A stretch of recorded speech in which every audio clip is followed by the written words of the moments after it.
Hello, friends. Welcome into Tom Curran's Patriots Talk podcast. We'll have Phil Perry in just a second. And as we continue to kick around the rubble of the Patriots 2022 season, look for the black box and listen to it. We heard from Bill Belichick on Monday. And obviously things are going to move quickly. Bottom line, though, is this. As we look at the Patriots, they're out of the playoffs and the offense is the reason. Secondarily, though, it's situational football. Third down, red zone, turnovers, penalties, clock management. And you could say 8-9 is not that bad. But you know, and I know, and Bill knows, and the Crafts know, the product has declined. Is that because of the players who've gone? The Gronks, the Bradys, the Edelmans, the James Whites, the Chungs, and the Gronkowskis. Mentioned him already. The Hightowers. Is it the coaches? McDaniels, Scar, Ivan Fears, Ernie Adams, even Brian Flores. Honestly, it's probably both. But that doesn't even really, in my mind, begin to explain how a team's collective IQ and attention to detail can slip so profoundly. To get there, you not only have to lose the players and the coaches, you also have to pick the wrong guys in both instances to succeed the players and the coaches. Only then can you get to a point where the attention to detail, the pride of workmanship, slips to a point where it's one of the dumbest teams in football. You have to lose contact with that previous culture. And the Patriots aren't bad. We all know that. 8-9 is not bad. Having a shot at the playoffs and playing okay in the last week of the season on the road against an emotional opponent, that's okay. That's what you're looking for. We would have been really happy with that a while ago. But after a period of time in which the Patriots were not like everyone else, were actually the gold standard for 2 decades, in terms of workmanship and quality control, to see them pretty much being just as capable of putting out bad football as any team in the league, that's jarring. And nobody had that as a possibility as long as Bill Belichick was in charge of this franchise. So we tried to get to the why of it Monday before Bill disappears for the offseason into a spider hole. And here's some of the questions we posed. John Henry, hit it while I go get a drink of water. Your offense, your stats took a dramatic step back this season. Do you think the decisions that you made in the offseason, including the coaching staff, some of the personnel decisions, do you think now that the season is over that you put your offense in the best position to succeed this season? Yeah, well, every decision that we've made has always been with the intent to do the best thing for the football team. That's the way it always will be. That's what it's been. That's what it will be going forward. At different decision points, you have different opportunities, and as those go along or come along, we'll continue to evaluate them and always do what we feel is best for the team. How has your viewpoint changed, if at all, on the importance of having coaches with more extensive past background, specifically on offense, in leading roles? Yeah, really, it's pretty much the same question that I think Greg just asked, and again, always do what's best for the football team, and at different decision points, we'll always do what's best for the football team. So that's what we've done. That's what we'll continue to do. Bill, you said, I think, different decision points. I'm guessing that must mean timing. And if that is the case, are you saying basically the timing wasn't exquisite to find someone with more experience for the offense? And I'm just squeezing off a follow too on that. Yeah, I'm not. That isn't what I said. I'm saying each time you get a decision point, you look at your options and you make the best decision that you can for the team, whatever that is, whether that's 4th and 1 or 3rd round of the draft or whatever it is. So as that changes, like where we are today is different than where we were 6 months ago, 12 months ago, 18 months ago. Those things are all different. So going forward is going forward. And whatever we did in the past in any area, whether it's play calls, coaches, players, whatever, at that time was what we thought was best. And we looked at our options and thought we picked the best one. Some worked out, some didn't. Some were good decisions, some were, in retrospect, maybe not good decisions. But at the time, they were always what we thought was the best in every area. That's the way it'll always be. And going forward, we'll always do what we feel is best for the team. That's what I'll do. That's my commitment. I'll always do what I feel is best for the team. So, yeah, have I made mistakes? Yeah, sure, plenty of them. And that's just to establish then that what's best for the team. So many of us on the outside, deferring obviously to your expertise, resume, experience, and everything, said, well, obviously he knows better than we do, but it did seem a dubious choice. In hindsight, did we have a point? Yeah, I would, again, at that point in time, at every point in time, I've always made what I felt like were the best decisions for the team. That's all I can say. You can have your opinion on them, whatever it is. I understand that.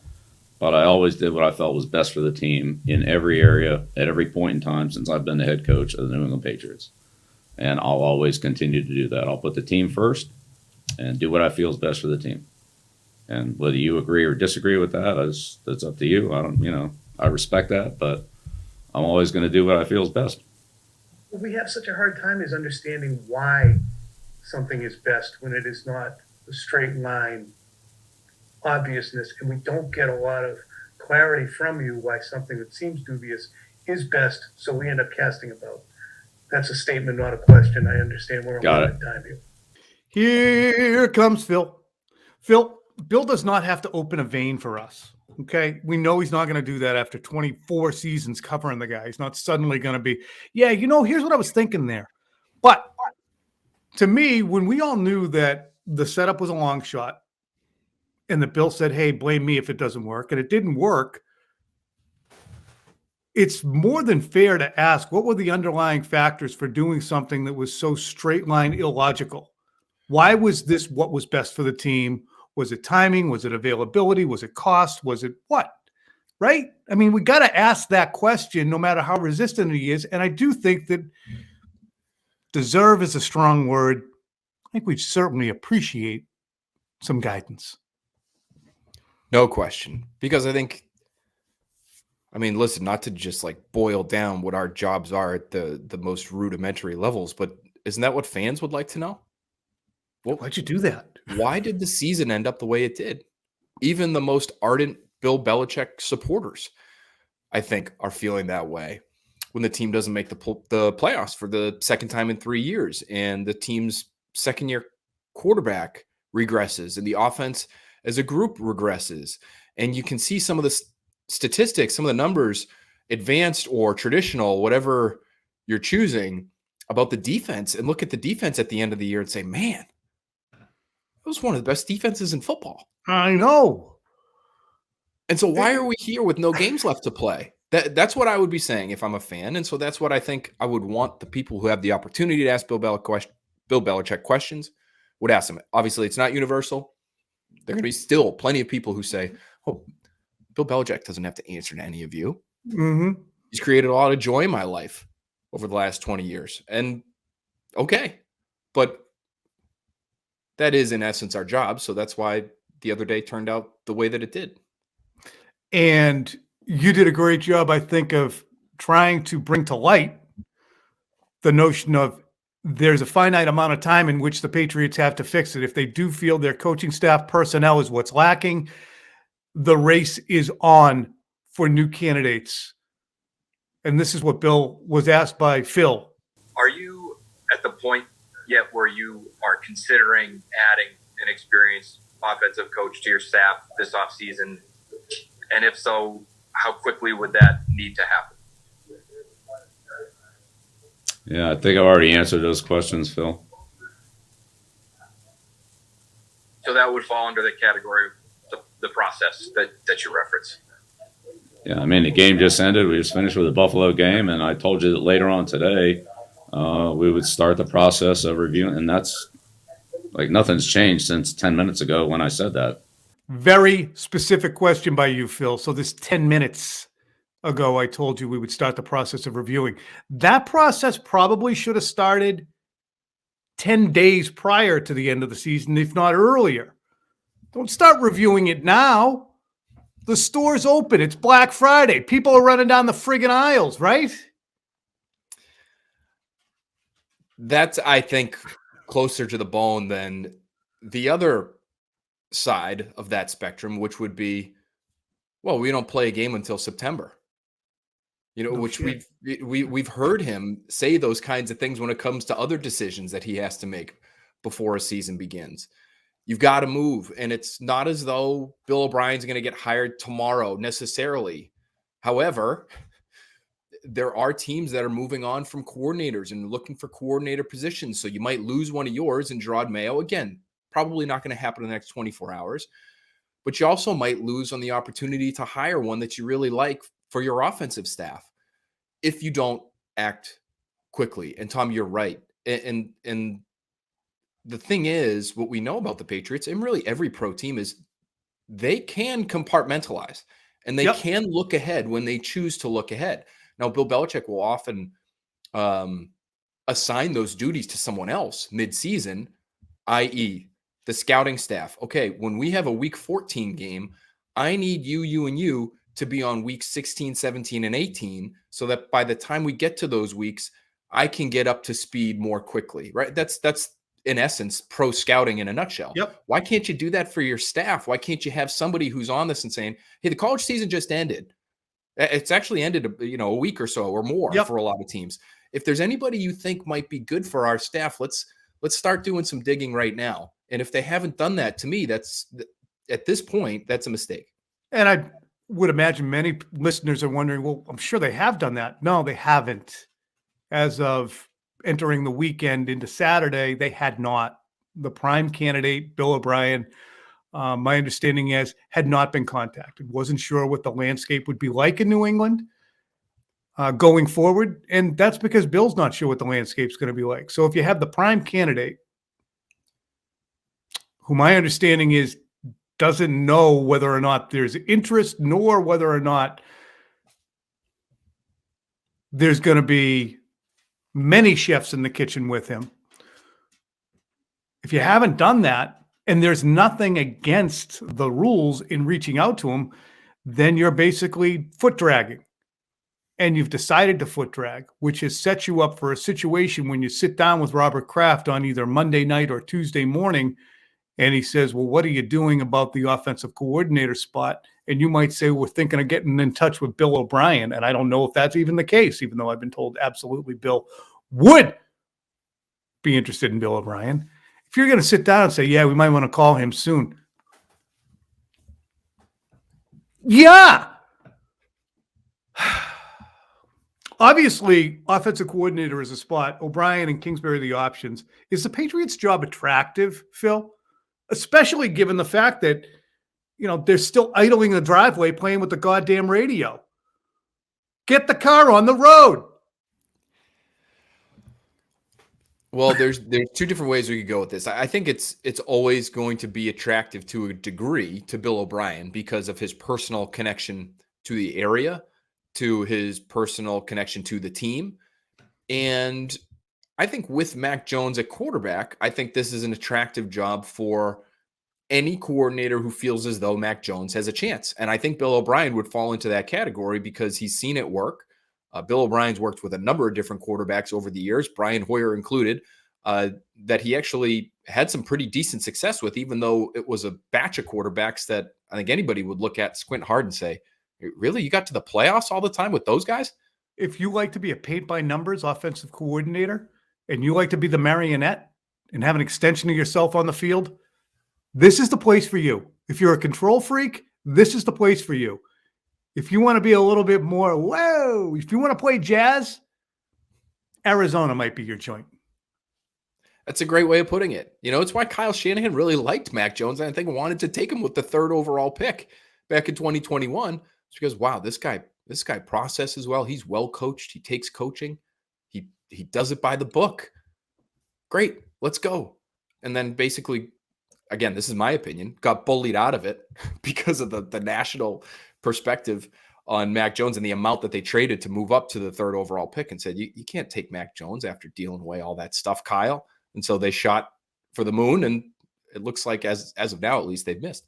So yes, this is so not on my list. This is not on my list of questions. Would the 49ers be exactly where they are right now and perhaps a Super Bowl favorite if they had drafted Mac Jones 2nd overall? 3rd. I think so. First. 3rd. Yeah, I think so. Blanked on the whole top of the draft. I think so. I think he's better than Jimmy Garoppolo. I think he's better than Brock Purdy. Trey Lance still hasn't shown us that he can play in the league, and obviously he's dealing with injury. But yeah, Mac Jones healthy with Kyle Shanahan, all those weapons, great offensive line, great defense. That's the ideal situation. You should be able to win in that situation. So I do think it's an attractive job. I don't know for Cliff Kingsbury, Tom, that one's a little more interesting to me. The guy's going to be paid through 2027, a head coach's salary. Does he feel like he needs to get right back into the mix and work 20-hour days and work for Bill Belichick and work in New England? With no title. As the offensive, quote unquote, probably offensive assistant, because he can't get a title, or that he starts getting that winnowed away from his Arizona salary. That one, I think it would be, let me just put it this way.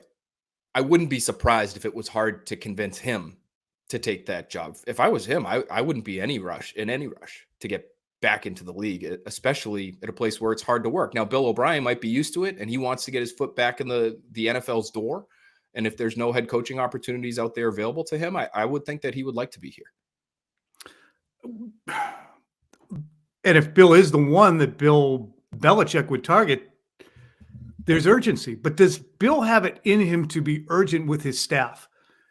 Think back to free agency, 2021, 2016, 2007, 2003. All of those were seasons in which the Patriots came off disappointing on-field seasons and then blew doors in free agency. But does Bill see a similar scenario with securing coaches, or is he more choosy and selective, shopping, in his little boutique shop rather than the big box coaching store where he gets exactly the type? They always have my brand in stock, and if they don't, I'll go without.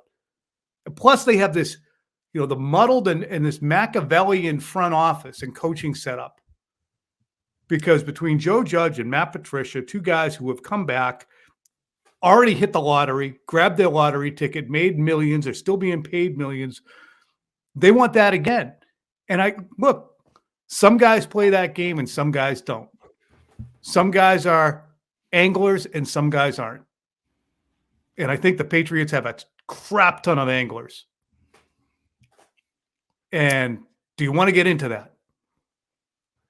I want to flip this question back around to you, because have we ever seen a situation where Bill Belichick has to act quickly? And the one that I brought up the other night on TV when we were talking about this was, Josh McDaniels. He did bring Josh McDaniels back. Example. He just finished the season with the Rams. The Patriots are on a Super Bowl run. McDaniels ends up back with the team as an assistant, consultant of sorts for the Patriots offense during the postseason before the Super Bowl. But Bill O'Brien's still there as the offensive coordinator. Other than that, Tom, when has he not just elevated someone who was already on the staff to take on that more significant role? I can't remember a time, especially offensively, but really across on both sides of the ball. Immediately, somebody comes in and takes charge. Like Joe Judge didn't do it with special teams. Cam McCord didn't do it with special teams. Brian Flores was here. Matt Patricia was here when, who would he have taken over for? Who was pre-Matt Patricia? Matt Patricia, Dean Pease. 2009 into 2010. Yeah, probably Patricia in 2010 as a de facto. Might have been the same way in 11. So I guess, but it was Bill. I still am scarred by the Patriots defense in 2017 as representative of the genius of Matt Patricia. They almost lost to the Jaguars. They got blown out by the Eagles offense. He leaves. The Patriots defense is fantastic, and the Lions defense declines to the worst in the NFL over the next 3 years in terms of passing defense. And we keep talking about, hey, if Mayo leaves, just put Patricia back on defense. It wasn't that freaking good, bruh. All right. A lot of talk about. Sorry, What? I'm Go. just looking at it now. They didn't. I guess it was Patricia. They didn't have a defense. It was Pepper Johnson, Patrick Graham, Josh Boyer, Matt Patricia, Brian Flores were the defensive assistants that year. Interesting. That was 2011. Dean Pease was 09, I think, was Dean Pease's last year. But he again, before he became coordinator, he was already here as linebackers coach. Yep. So that lays out the coaching scenario. I do want to get into something that really attracted a lot of radio attention yesterday morning and into yesterday afternoon, Monday, and that was Bill Belichick's reference to spending. Let's listen to that, and let me help to bring you folks back on track. Last year, you spent an unprecedented amount of money in free agency. And I was wondering, after the second year, if you felt like you got the best bang for your buck. Right. So when you look at the National Football League and the salary cap situation, and it's the same for all teams, what we try to do is we look at it over a time frame. So 1 year is a Polaroid snapshot, but actually there are multiple years involved. And at some point, the reconciliation has to come. So our spending in 2020, our spending in 2021, and our spending in 2022, the aggregate of that was we were 27th in the league in cash spending. So a couple of years were low, 1 year was high, but over a 3-year period, we're one of the lowest spending teams in the league.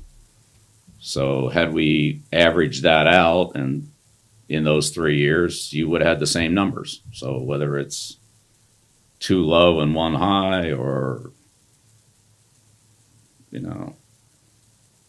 2 medium or 3 medium, or 2 sort of high and 1 really low, whatever it is, there's an average that comes. And so that's the 3-year average. We're 27th in the league in cash spending. I thought that in retrospect, the free agency, we added a lot of really good players to this football team. And some guys have been very productive for us. Some guys have less production than some of the highly productive players. But overall, we're a much better football team with the players that we added, including the players that we re-signed to the team who were free agents that may not be considered free agents because they didn't come from other teams, but they were not part of our team after the 2020 team, but remained on the team in 2021, and many of them are still here. So they were actually part of free agency of the process. I think when you look at the aggregate of all those players, that we improved our team quite a bit with that group of players. Yes. Your results may vary as a consumer or as a media person, but I listened to that comment about the Patriots being 27th in spending and completely see it as a defense of, hey, I'm not out here like a drunken sailor throwing around buckets of millions at players just to keep myself busy.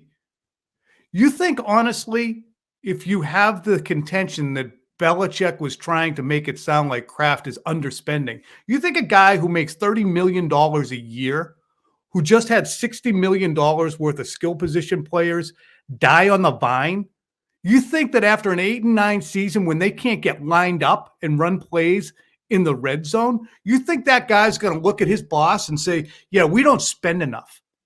Right before he sits down for a meeting with him? There's no way. And it got traction early yesterday, and now it's going to reign as the take du jour and into the summer that he was poking at the Crafts for not spending. To me, that was, hey, bang for the buck, Curran. You're asking about bang for the buck? You make it sound like I'm out here shopping and not getting anything. I'm economically viable. God damn it. Odd time to boast, though, wouldn't you say? A little bit of an odd time to boast in that regard. Okay, so do you disagree with me? I don't disagree. I would agree with you on this. I don't think it was a direct shot at the RSS RKK. Okay? A lot of letters there. That's a ship. I don't think it was a direct shot. It does come off based on the context of the situation and the date.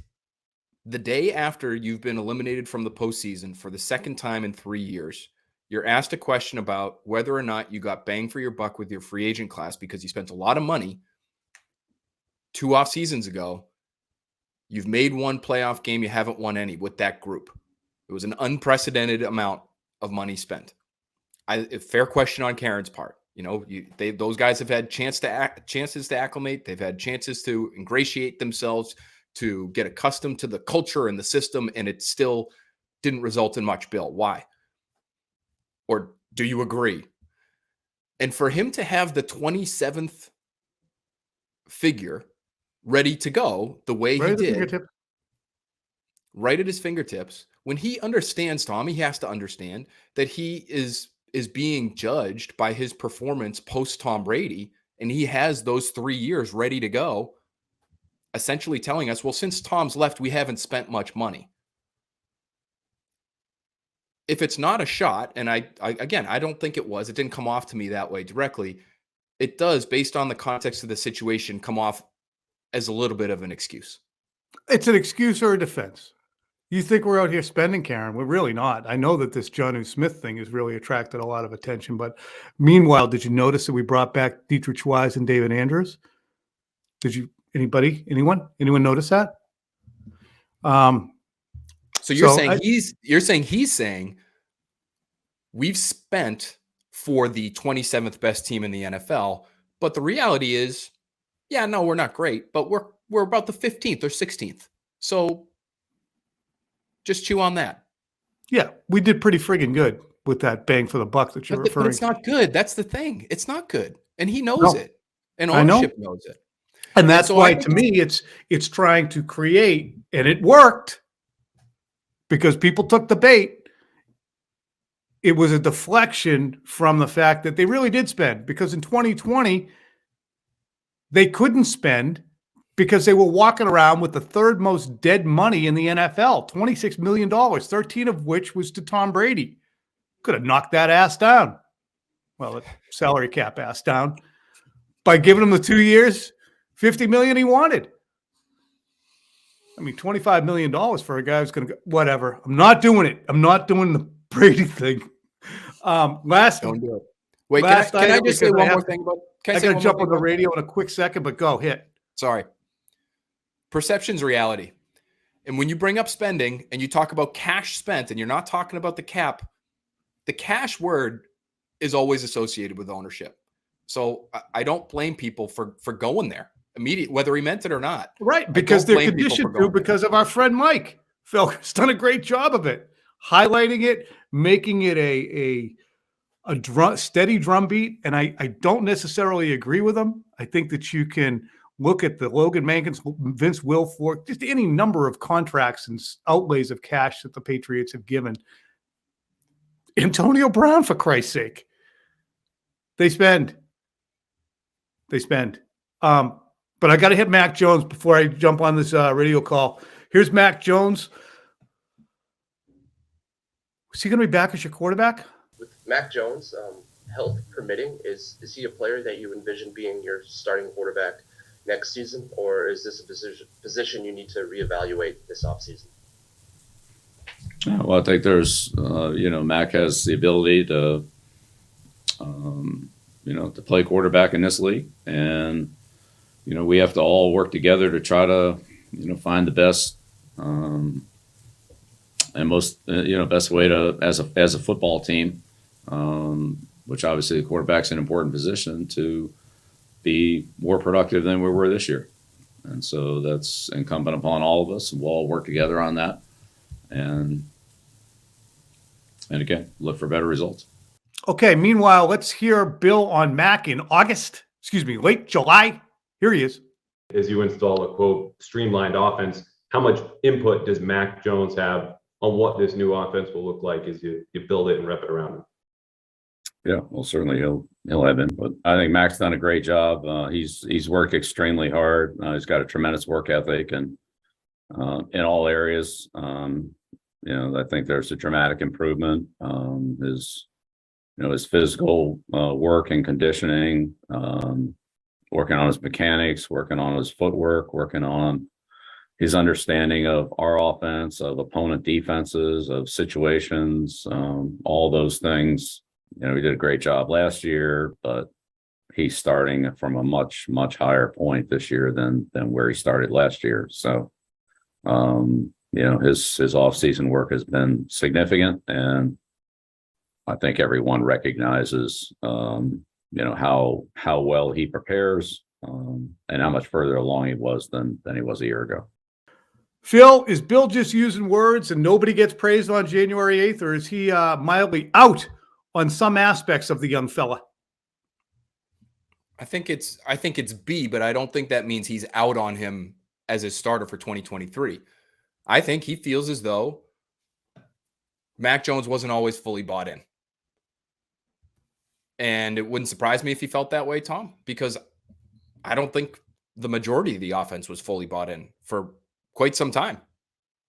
So that's my take on it, because the words that stood out to me in that comment was work together.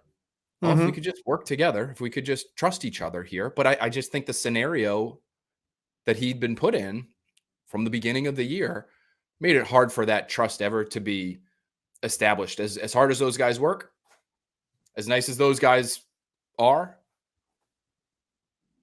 that's where I stand on that. Yeah. All right. Well, we'll get plenty into Mac as we go forward. That's obviously going to be a huge item, but I'm going to jump now. We got quick slants coming up tonight, and of course, we'll have another pod on Thursday. We'll wrap up our final Patriots Talk pod for the TV version on Thursday with Castle. Guys, appreciate you. Talk to you soon.